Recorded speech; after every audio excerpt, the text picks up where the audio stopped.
வணக்கம். எட்டி டாக்ஸ்ல என்ன செய்தியை பார்க்க போறோம்னு கேட்டீங்கன்னா, அணி அணியாக அண்ணாமலை பின்னாடி திரண்ட திமுகவினர் கூடாரம் காலி, உதயநிதி ஸ்டாலினுக்கு சங்கு. இந்த செய்தியுடன் அண்ணாமலை அவர்களுடைய இயக்கத்துல எவ்வளவு பேர் சேர்ந்திருக்கின்றார்கள், மக்கள் சேர்ந்திருக்காங்க இல்லையா, அவங்களை பற்றி அண்ணாமலை அவர்கள் என்ன சொல்லி இருக்கிறாரு, அதை தாண்டி கட்சியினுடைய அடுத்த கட்ட விவரங்களை பற்றி வெளியிட்டு இருக்கின்றார். அதையும் நம்ம சேர்த்தே பார்க்க வேண்டியதா இருக்கிறது. இப்போ நம்ம அண்ணாமலை பின்னாடி அணி அணியாக திமுகவினர் திரண்டு இருக்கின்றார்களா என்று பார்க்கின்ற போது, ஒரு பானை சோத்துக்கு ஒரு சோறு பதம்னுவாங்க. அந்த மாதிரி என்னுடைய நண்பர் ஒருத்தர் என்ன பார்க்க வந்திருந்தார். மன்னார்குடி ஆளு, டிஆர்பி ராஜா இருக்கார் இல்லைங்களா, அவருடைய தூரத்து சொந்தம் வேற சொல்லுவார். அவரு அண்ணாமலை தொடங்கின இயக்கத்துல இணைந்திருக்கின்றார். பரம்பரையாக அவங்க திமுகவுக்கு ஓட்டு போடுறவங்க. குறிப்பா டெல்டா மண்டலம் என்றாலே அது திமுக தான். காரணம் என்னன்னா, ஒரு பொய் கட்டமைக்கப்படுகிறது. என்ன பொய் என்று பார்க்கின்ற போது, நம்முடைய கலைஞர் அவர்கள் திருவாரூர்ல பிறந்தார் என்று சொல்றாங்க.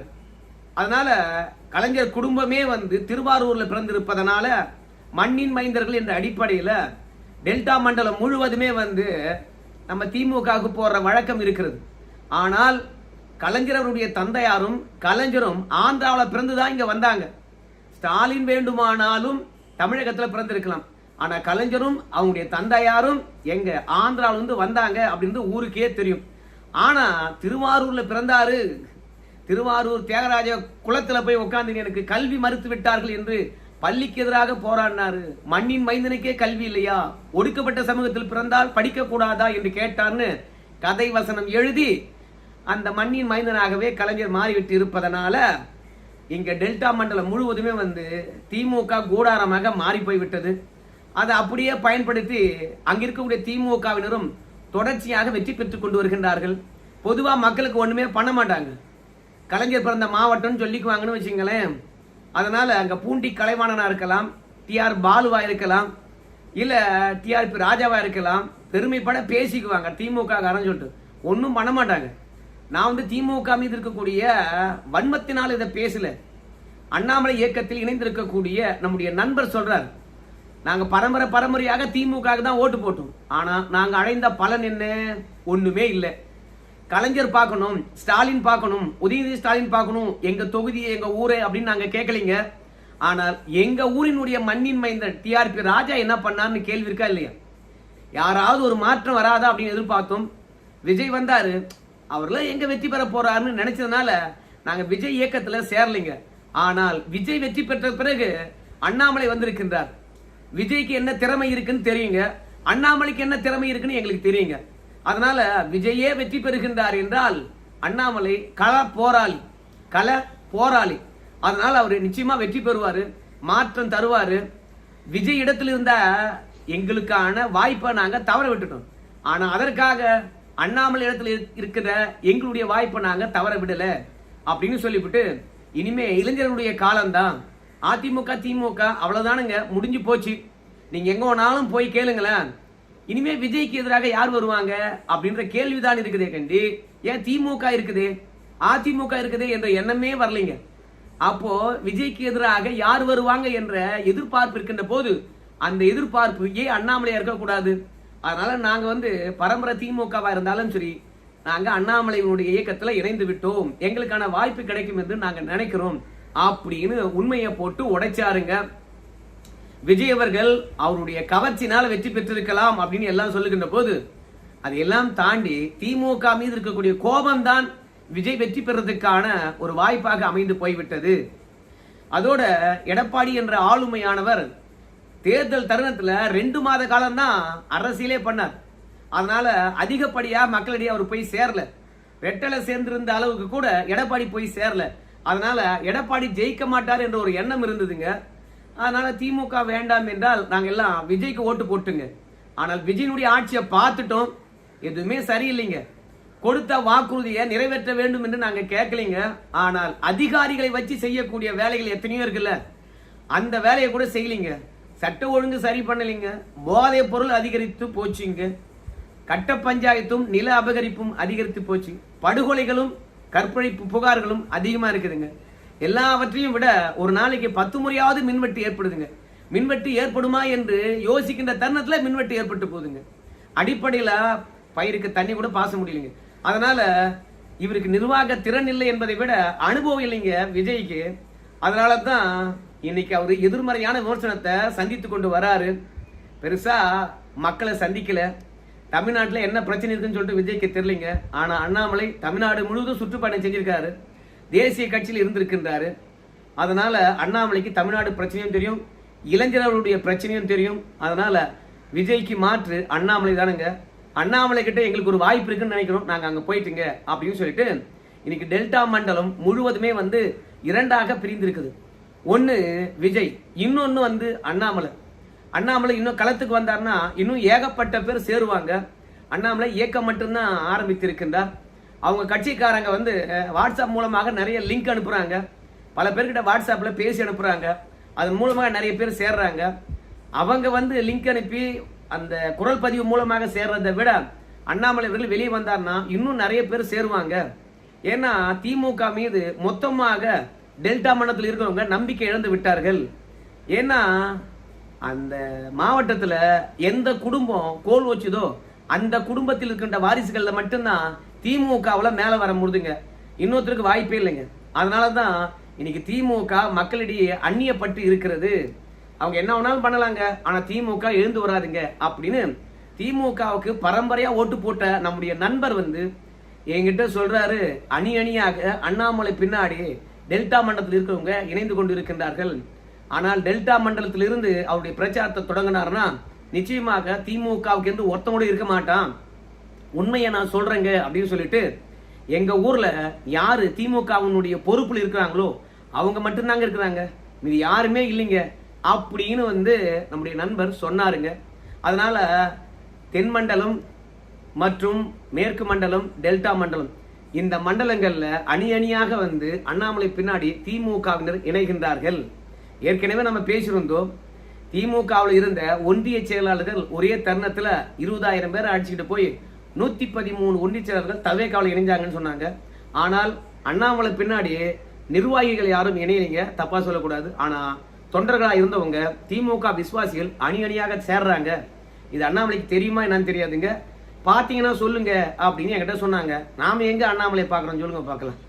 அதோட இப்ப அண்ணாமலையுடைய இயக்கத்துல நான் இந்த வீடியோ எடுக்கிற தருணத்துல கிட்டத்தட்ட 16,40,000 பேர் இணைந்திருக்கின்றார்கள். குறிப்பா சொல்ல போனோம்னா ஒரு நொடிக்கு 2 பேர் இணைந்து கொண்டு வருகின்றார்கள். அண்ணாமலை ஆன்லைன் மூலமாக 50,000 பேரை சேர்க்க வேண்டும் என்று நினைக்கிறாருங்க. அதையெல்லாம் தாண்டி அண்ணாமலை வந்து என்னுடைய இயக்கத்துல இவ்வளோ பேர் சேர்ந்திருக்கீங்க, ரொம்ப நன்றி. இந்த எண்ணிக்கையை பார்க்கும்போது எனக்கு பொறுப்புகள் கூடி விட்டது. இந்த இயக்கம் தனி மனித இயக்கம் அல்ல, எல்லாமே கூட்டு பொறுப்பான இயக்கம் தான்.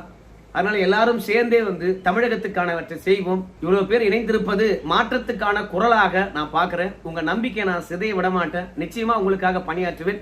தொடர்ந்து இணையதளத்துல நீங்க இணைந்து கொண்டிருங்கள். நாம மக்களுக்காக களத்துக்கு வருவோம் அப்படின்னு சொல்லி நன்றி சொல்லியிருக்கிறார். அது மட்டும் இல்லாம காமராஜரை பற்றியும் குறிப்பிட்டு தன்னுடைய அரசியல் பயணமானது எப்படி இருக்க போகுது என்பதை தெளிவாக வரையறுத்து சொல்லியிருக்கின்றார். அதாவது பாஜக இருக்கின்ற பொழுது அண்ணாமலைக்கு ஒரு பாடத்தை கற்றுத் தந்தாங்களாம். என்ன பாடத்தை கற்றுத் தந்தார்கள் என்று பார்க்கின்ற பொழுது, வெற்றி பெறுவதை விட மக்கள் நம்பிக்கை பெறுவதுதான் சிறந்தது அப்படின்னு கற்றுத் தந்தார்களாம். எனக்கென வாய்ப்பு இல்லாத போது பாஜக எனக்கு ஒரு மேடையை தந்தது. அதனால பாஜகவுக்கு நான் என்னால என்ன செய்ய முடியுமோ அதை கண்டிப்பா செய்வேன் அப்படின்னு அண்ணாமலை சொல்லியிருக்கின்றார். பாஜகவில் கொஞ்ச நாள் இருந்தேன், அதுக்கே ஏதாவது அதுக்கு செய்யணும்னு சொல்லிட்டு நான் நினைக்கும் போது இந்த மண்ணுக்கு நான் என்ன பண்ணணும், ஏன்னா நான் இந்த மண்ணின் மைந்தன். இந்த மண் எனக்கு எவ்வளவோ தந்திருக்குது. அதனால இந்த மண்ணுக்காகவும் இந்த மக்களுக்காகவும் இன்னும் நிறைய செய்ய வேண்டியதா இருக்கிறது. எல்லாமே உங்களுடைய துணையுடன் தான். நம்ம ஒன்னா செய்ய போறது கிடையாது, எல்லாரும் சேர்ந்து தான் செய்ய போறோம். அது மட்டும் கிடையாது, இன்னைக்கு அரசியல் சூழ்நிலையானது சுத்தமா மாறி போய் விட்டது. ஒரு காலத்துல பெரிய ஆளுமைகள் 2 பேர் இருந்தாங்க. அவங்களுடைய ஆட்டம் மட்டும்தான் இங்க தொடர்ந்தது. அவங்க சொல்லுகின்ற வார்த்தைக்கு யாரும் மறுப்பு சொல்வதே கிடையாது. அவங்க திட்டங்களை வைத்து அரசாண்டு கொண்டு இருந்தார்கள். அந்த ஆளுமை கேள்வி கேட்க முடியாத நிலையில இருந்தது. இன்னைக்கு தமிழ்நாடு ஒவ்வொருத்தரும் கேள்வி கேட்கின்ற நிலைக்கு வந்திருக்கின்றார்கள். அரசியல் களமானது மாறி போய்விட்டது. இன்னைக்கு அரசியல் களம் இளைஞர்கள் கையில் இருக்கிறது. அதே மாதிரி காமராஜர் அவர்களை குறிப்பிடுகின்ற பொழுது 1963 காமராஜர் அவர்கள் இந்தியா முழுவதும் உச்சபட்ச புகழில் இருக்கின்றார், முதலமைச்சராக இருக்கின்றார். ஆனாலும் அவர் ஒரு முடிவெடுக்கின்றார், பதவியிலே இருந்தோம்னா கட்சி தோத்துப்படும், அதனால கட்சியை வளர்க்க வேண்டும் என்றால் பதவியை விட்டுட்டு நாம கட்சி வளர்க்கறதுக்கு பார்க்கணும் அப்படின்னு சொல்லிட்டு முதியோர் எல்லாம் பதவி விட்டுட்டு வாங்கப்பா கட்சியை வளர்க்கலாம் அப்படின்னு சொன்னாராம்.